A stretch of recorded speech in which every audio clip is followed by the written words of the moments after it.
양화병 사건, 아내와 남편의 절친 사이의 비극적인 사랑 이야기. 2014년 연말, 양화병이라는 남자의 의문스러운 실종 사건이 여론을 뒤흔들었다. 여러 가지 나쁜 버릇으로 악명받던 양화병은 흔적도 없이 사라졌고 가족들에게는 애매한 메시지만 남겼다.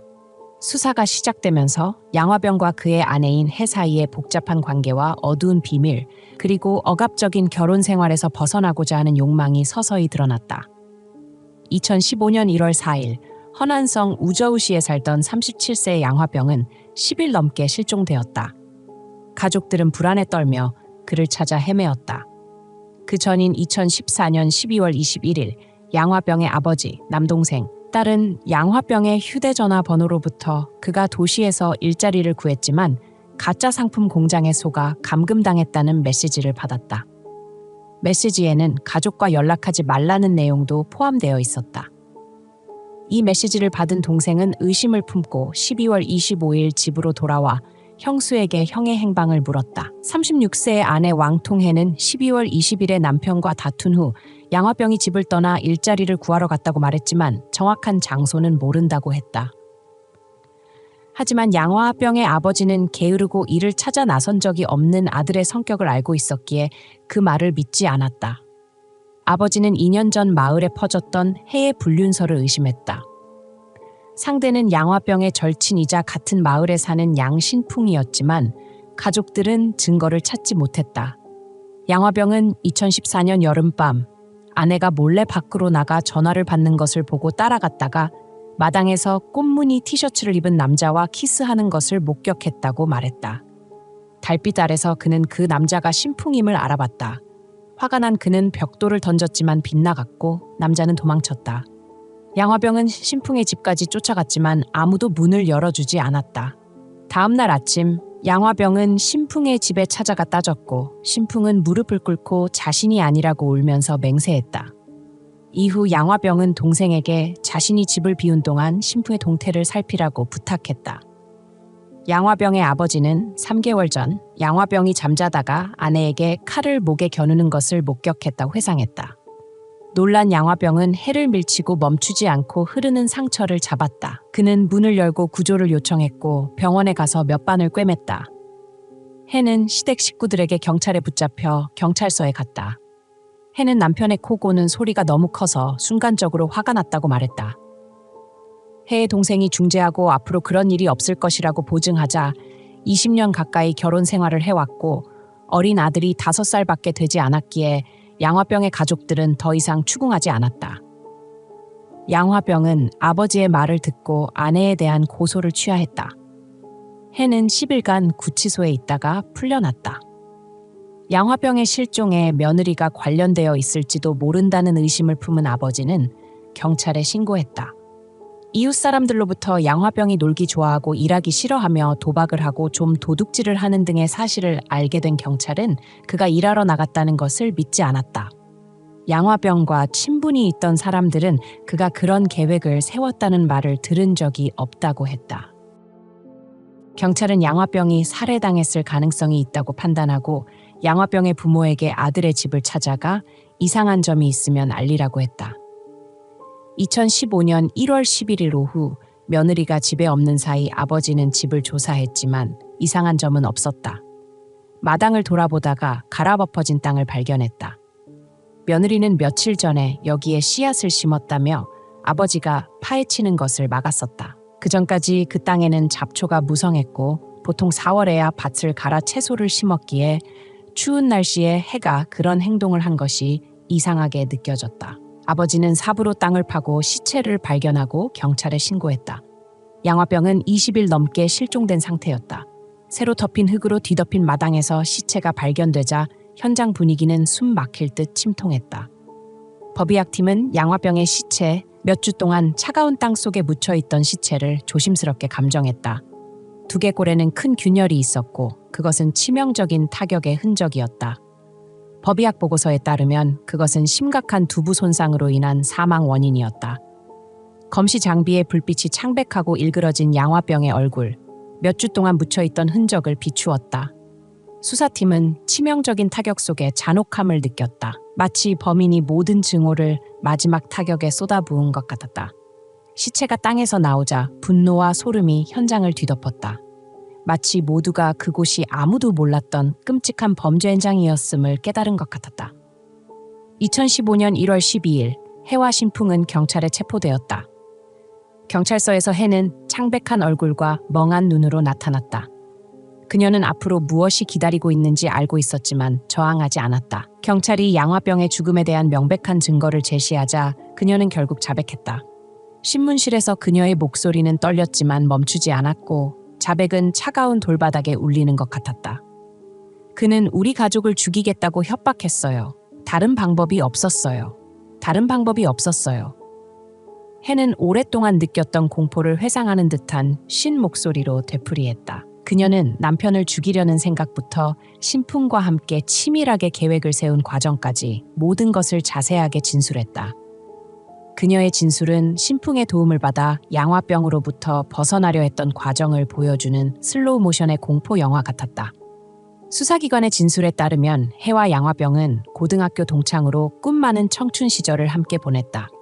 두 사람은 18세에 뜨겁고 빠르게 사랑에 빠졌고 삶은 순수한 꿈으로 가득 차 있었다. 양화병은 건강하고 활기차고 매력적인 청년이었고 해는 온화하고 그에게 모든 애정을 쏟았다. 두 사람의 결혼은 가족과 마을 사람들의 축복 속에 이루어졌고 아름다운 사랑 이야기처럼 보였다.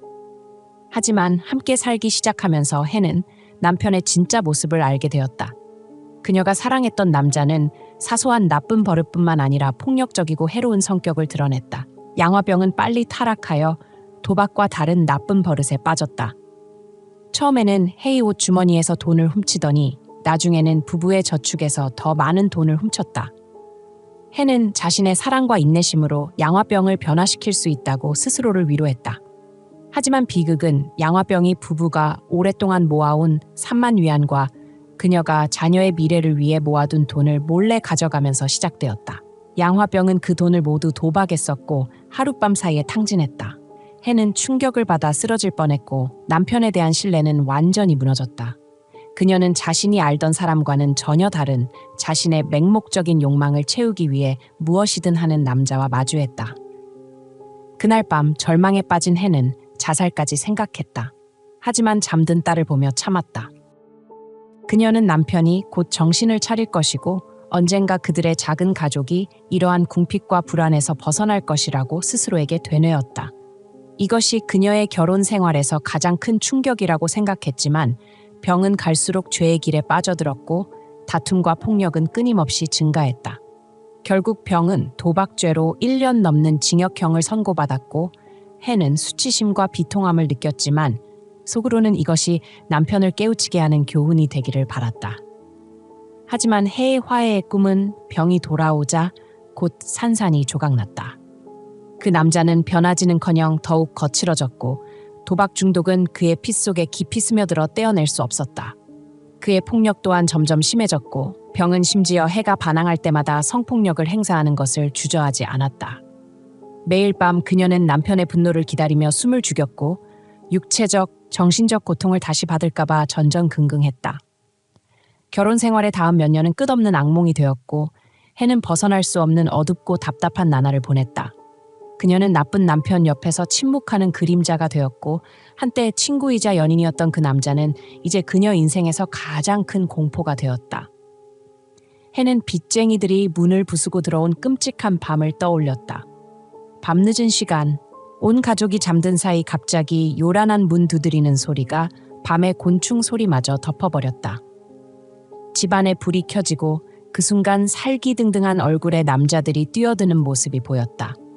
희미한 불빛 아래 그들의 차가운 얼굴이 드러났고 그들은 안으로 들어오면서 고함을 지르며 그녀에게 남편의 도박빚 2만 3천 위안을 즉시 갚으라고 압박했다. 돈을 즉시 마련하지 못하면 그녀를 팔아넘길 것이라는 협박이 귀에 맴돌았다. 그것은 마치 남편이 말했던 것처럼 말이다. 해의 눈이 크게 떠졌고 그 말은 그녀를 위협하는 것이 아니라 그녀가 사랑했던 남편의 냉혹한 진실이었다. 그날 밤 이후 그녀는 불면증에 시달렸고 불안과 쓴맛은 그녀의 목을 조여왔다. 남편에 대한 마지막 믿음마저 산산조각 났지만 바로 그 절망적인 순간에 풍이 그녀의 삶에 나타나 그녀의 의지처가 되었다. 그는 단지 귀 기울여 듣는 것뿐만 아니라 이해해 주었다. 풍은 그녀가 필요할 때마다 나타나는 남자였고 그녀가 도저히 치유될 수 없을 것 같던 상처를 치유해 주었다. 풍의 눈에는 남편의 차가운 시선과는 달리 공감과 온화함이 가득했다. 풍의 위로와 전화로 건네는 달래는 말들은 해에게 다시 살아나는 기분, 존중받고 보호받는 기분을 느끼게 해주었다. 늦은 오후 그들은 은밀히 만났다. 서로를 잠깐 바라보는 눈빛, 떨리는 손으로 잡은 손에는 금단의 사랑이 가득했다. 해는 자신이 선을 넘었다는 것을 알았지만 풍을 만날 때마다 두근거리는 심장을 멈출 수 없었다. 때로는 그의 곁에 서 있는 것만으로도 안전하고 편안한 느낌이 그녀의 모든 고통을 잊게 해주었다. 그리고 어느 날 밤, 더 이상 폭력과 빚에 시달리는 생활을 견딜 수 없었던 해는 풍의 품에 안겼고 두 사람은 더 이상 감정을 숨기지 않았다. 친구였던 풍은 연인이 되었고 해의 어두운 삶에서 유일한 의지처가 되었다. 이 분류는 위로일 뿐만 아니라 마치 독약과 같다. 풍은 해의 남편을 점점 증오하게 되었고 그녀를 그 삶에서 해방시켜야 한다는 강렬한 충동을 느꼈다. 은밀한 만남은 점점 잦아졌고 두 사람은 미래를 계획하고 병의 그림자가 없는 새로운 삶을 이야기했다. 함께 도망치는 어두운 밤, 잔혹한 생각이 떠올랐다. 해의 병에 대한 증오는 어두운 집착이 되었고 풍은 점점 이성을 잃어갔다. 해는 병의 도박 중독이 끝없이 심해지고 고리대금까지 수십만 위안의 빚을 지게 되자 남편을 죽이려는 생각을 했다고 말했다.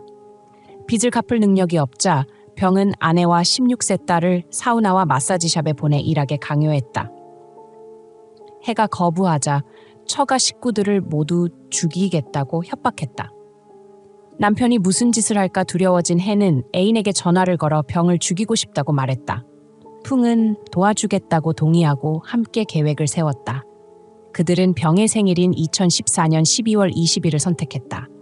그날은 병이 친구들을 집으로 초대해 술을 마실 것이라고 확신했기 때문이다.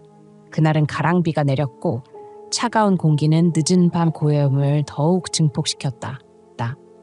풍은 자정이 훨씬 넘은 시간에 몰래 병의 집으로 들어갔다. 그는 나무 문틈 사이로 조심스럽게 발걸음을 옮겼고 어둠 속에서 집 전체가 곧 일어날 끔찍한 일을 기다리는 듯 숨을 죽였다. 거실에 불이 꺼지고 창문으로 새어 들어오는 희미한 가로등 불빛만이 풍의 모습을 마치 유령처럼 비추었다. 해는 어둠 속에서 기다리고 있었고 애인을 바라보며 숨을 헐떡였다. 그녀는 미리 준비해둔 쇠못을 그에게 건넸다. 평범한 도구였던 쇠못은 이제 살인을 위한 날카로운 무기가 되었다. 풍은 그것을 잡았지만 손이 떨렸다.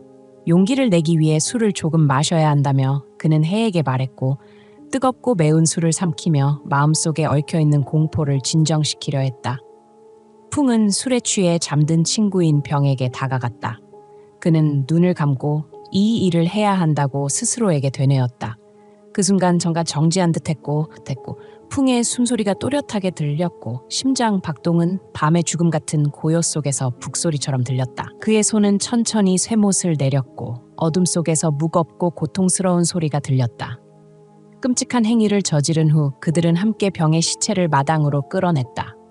하지만 시체를 태우려던 계획과는 달리 불은 제대로 타오르지 않았고 가랑비는 공기를 더욱 차갑게 만들어 마당을 희미한 안개로 뒤덮었다. 두 사람의 눈에는 극도의 공포가 드러났다. 그들은 마당에 구덩이를 파기로 결정했고 떨리는 손으로 차가운 땅을 파내려갔다. 땅이 떨어지는 소리는 밤의 어둠 속에서 섬뜩한 소리로 들렸고 지울 수 없는 죄의식을 상기시키는 듯했다. 2016년 4월 12일 법정은 사람들로 가득 차 있었다. 긴장과 분노에 찬 시선들이 피고석에 앉아 손이 수갑으로 채워지고 얼굴은 창백하며 눈은 영혼이 없는 듯한 풍과 해에게 향했다. 그들은 더 이상 은밀한 만남을 나누던 연인이 아니었고 이제는 엄중한 판결에 직면한 두 범죄자였다. 법정에는 재판장의 목소리가 울려 퍼졌고 그의 말은 차갑고 엄숙한 돌벽에 부딪혔고 침묵 속에 압축된 듯한 분위기를 만들었다. 범행을 저지른 풍은 고개를 숙이고 이마에 땀이 맺혔고 마른 어깨는 움츠러들었다. 증인의 진술, 검사의 구형은 그의 마음에 깊이 박히는 칼날과 같았다. 범죄의 모든 세부 사항이 분명하게 다시 언급되었다. 풍이 몰래 병의 집에 들어가 쇠못을 잡는 순간부터 손을 대기 전 갈등하는 순간까지 그 이야기들은 청중들의 분노를 불러일으켰고 많은 사람들이 소름이 돋아 입을 손으로 가렸다. 해는 그곳에 앉아 깊은 눈을 하고 표정은 별로 변하지 않았지만 손은 계속 떨렸다. 그녀의 자백이 다시 언급되었고 한마디 한마디가 치밀하게 계획된 범죄의 슬로우 모션 영상과 같았다. 검사는 해의 동기와 음모를 차갑게 강조했다. 그녀는 결혼 생활에 지쳐 절망했지만 헤어지는 대신 배우자를 제거하기로 결정했다는 것이다. 사형 선고가 내려지자 풍은 고개를 떨구고 어깨가 떨렸다. 해는 2년 유예된 사형 선고를 듣고도 표정이 변하지 않았다. 마치 이미 예상했던 것처럼. 그녀는 침묵했고 손을 모았고 시선은 먼 곳에 머물렀고 마치 다시는 만날 수 없는 아이들의 모습을 바라보는 듯했다. 법정의 일부 사람들은 울먹였고 그들의 눈물은 살인자를 위한 것이 아니라 부모의 범죄로 인해 엄청난 결과를 감당해야 할 아이들을 위한 것이었다.